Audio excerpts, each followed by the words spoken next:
ఊహించినట్టుగానే IPL 18 సీజన్లో second half చాలా ఉత్కంఠభరితంగా సాగుతుంది. సో ఏదైతే పాయింట్స్ టేబుల్లో కింద ఉన్న జట్లు ఇప్పుడు పాయింట్స్ టేబుల్లో టాప్ 4లో ఉన్న జట్లకు వరుసగా షాకులు ఇస్తున్నాయి.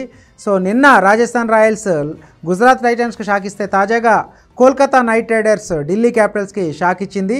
ఏదైతే ఈ మ్యాచ్లో గెలిస్తేనే ప్లే ఆఫ్ అవకాశాలు సజీవంగా ఉంటాయి అనుకున్న మ్యాచ్లో కోల్కతా నైట్ రైడర్స్ అద్భుతంగా రాణించింది. మొదట బ్యాటింగ్ చేసి 204 పరుగులు ఒక మంచి స్కోర్ అయితే చేసింది, భారీ స్కోరు. అయితే చేజింగ్లో ఢిల్లీ క్యాపిటల్స్ కూడా తడబడుతూ సాగినా కూడా డూప్లెసిస్ అక్షర్ పటేల్ పార్ట్నర్షిప్ మ్యాచ్ని నిలబెట్టిందని చెప్పాలి. వీళ్ళిద్దరూ పార్ట్నర్షిప్ ఒక కీలకంగా మారింది ఈ మ్యాచ్లో, ఈ ఇన్నింగ్స్లో ఢిల్లీ క్యాపిటల్స్ సంబంధించి. ఎందుకంటే దాదాపుగా మ్యాచ్ గెలిచేలా కనిపించింది వీళ్ళిద్దరూ క్రీజ్లో ఉన్నప్పుడు.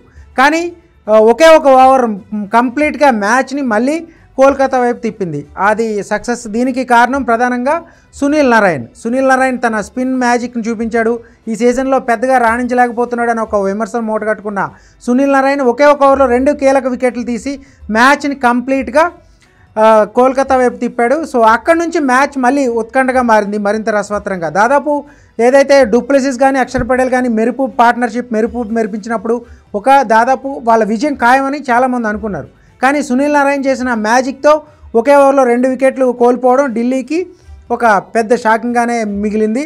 సో చివర్లో మనం ఏదైతే అంతకుముందు కొన్ని మ్యాచ్ల్లో అశుతోష్ శర్మ, విప్రాజ్ నిగమ్ ఏదైతే విశాఖ వేదికగా ఒక అద్భుతం చేశారో, మ్యాచ్ని గెలిపించారో, వాళ్ళ నుంచి మరొకసారి అటువంటి మిరాకిల్ ఏమైనా వస్తుందేమో అనుకున్నారు. కానీ అశుతోష్ శర్మ ఇంపాక్ట్ ప్లేయర్గా వచ్చి ఈసారి మాత్రం సక్సెస్ కాలేకపోయాడు. కానీ at the same time Vipraj Nigam చివర్లో మెరిపించాడు. భారీ 6ర్లతో 4లతో ఒక విధంగా మ్యాచ్ని చివరి వరకు తీసుకెళ్లాడు. కానీ చివరి ఓవర్లో అతను అవుట్ అవడం ఇక్కడ ఢిల్లీ విజయ అవకాశాలకు తెరపడిందని చెప్పాలి. మొత్తం మీద Sunil Narayan match changing over ఇక్కడ ఢిల్లీకి ఎదురు దెబ్బగా తగిలిందని చెప్పొచ్చు. అట్ ది సేమ్ టైం కోల్కతాకి విజయాన్ని అందించిందని చెప్పాలి.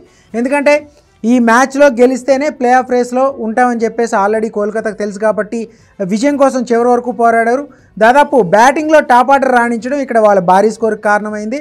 అట్ ది సేమ్ టైం బౌలింగ్లో సమిష్టిగా రాణించడం, అంటే పవర్ ప్లేలో ఎక్కువ రన్స్ ఇచ్చినప్పటికీ కూడా 3 వికెట్లు తీయడం. పవర్ ప్లేలో ఒక భారీ చేజింగ్ చేసేటప్పుడు పవర్ ప్లేలో 3 వికెట్లు కోల్పోయినప్పుడు కాస్త ప్రెషర్ ఉంటుంది ఏదైతే చేజింగ్ టీంకి.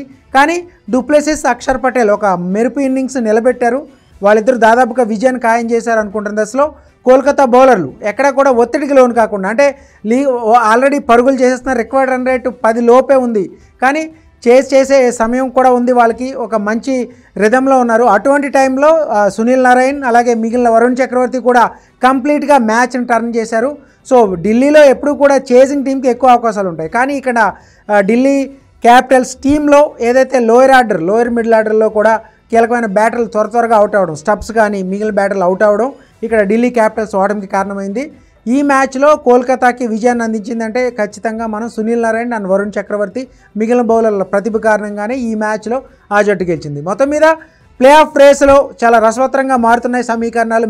మ్యాచ్కి స్టార్టింగ్ ఏదైతే దాదాపుగా ప్లే ఆఫ్ రేస్ నుంచి అవుట్ అవుతున్నాయి అనుకుంటున్న దశలో కొన్ని జట్లు ఆల్రెడీ క్వాలిఫై అయిపోయే స్టేజ్లో ఉన్న జట్లకి వాళ్ళ అవకాశాలను దెబ్బతీస్తున్నాయి. So at the same time అంటే కోల్కతాకి ఇక్కడ నుంచి కూడా మిగిలిన అన్ని మ్యాచ్లు గెలవాల్సిన పరిస్థితి. సో అందులో ఒక టాస్క్ అయితే కంప్లీట్ చేశారు. మిగిలిన మ్యాచ్లో గెలిస్తే కొన్ని సమీకరణాలు ఏదైతే టాప్ 4లో ఉన్న జట్లలో కొన్ని మ్యాచ్లు ఓడిపోతే వాళ్ళకి అవకాశం కలిసి వస్తే కనుక వాళ్ళు ప్లే ఆఫ్ చేరే అవకాశం ఉంటుంది. సో ఆ పాజిటివ్ థింకింగ్తో వాళ్ళు ఖచ్చితంగా ప్రెషర్ ఫీల్ అవ్వకుండా చివరి వరకు వాళ్ళు వర్తు పెడుతున్నారు. సో ఆ కారణంగా ఈ విజయం దక్కింది. మొత్తం మీద ప్లే ఆఫ్ రేస్లో ఏదైతే ప్రస్తుతానికి 2 జట్లు తప్ప మిగిలిన 8 జట్లు అంటే 7 జట్లు ఖచ్చితంగా రేసులో ఉన్నాయని చెప్పేసి స్పష్టంగా అర్థమవుతుంది.